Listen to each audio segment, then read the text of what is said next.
अशोक खरातची करोडोंची संपत्ती कुणाच्या नावावर? एसआयटीच्या तपासातून धक्कादायक माहिती समोर. बंधुबाबा अशोक खरातची विशेष तपास पथकाकडून कसून चौकशी सुरू आहे. यातून रोज नवनवी माहिती समोर येते.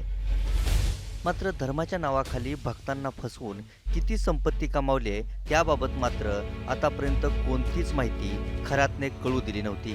एसआयटीचे प्रमुख तेजस्वी सातपुतेंनी शनिवारी खरातची तब्बल 10 तास कसून चौकशी केल्याचं समजतंय. यातूनच खरातच्या संपत्तीबाबत मोठी माहिती समोर आली आहे. अशोक खरात त्याच्याकडे येणाऱ्या भक्तांकडून नेहमी रोख स्वरूपातच पैसे घेत असे. खरात ऑनलाईन किंवा चेक न पैसे स्वीकारतच नव्हता. नेवासामधील एका व्यावसायिकाला बनावट अंगठी आणि दागिने विकताना धनादेश न स्वीकारता कॅश घेतली होती. खरातची हीच बाब तपासात उघड झाली. त्यामुळे खरातच्या फक्त रोख पैसे स्वीकारण्याच्या मोडस ऑपरेंडीचा पोलिसांना पत्ता लागला.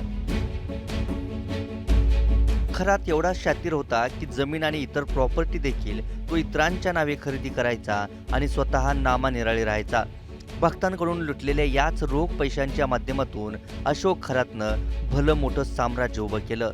याच 2 कारणांमुळे आता अशोक खरातची संपत्ती नेमकी किती आहे ते शोधून काढणं पोलिसांसमोर मोठं आव्हान आहे. एसआयटीनं शनिवारी अशोक खरातच्या नाशिकमधील कार्यालयाची सलग 3ऱ्या दिवशी झाडाझडती घेतली. याशिवाय पीडित महिलांना घटनास्थळी नेऊन स्पॉट पंचनामा केला. अशोक खरात आणि प्रत्यक्षदर्शी साक्षीदारांची माहिती जुळते का हे सुद्धा एसआयटीने पडताळून पाहिलं. मात्र अशोक खरातला कोणता बडा व्यक्ती साथ देत होता का? करोडोंची संपत्ती खरातने कुणाच्या नावावर घेतली आहे या प्रश्नांची उत्तरं मिळवण्यासाठी आणखी काही काळ वाट पाहावी लागण्याची शक्यता आहे. नाशिकहून प्रवीण ठाकरेसह ब्युरो रिपोर्ट, मुंबई तक.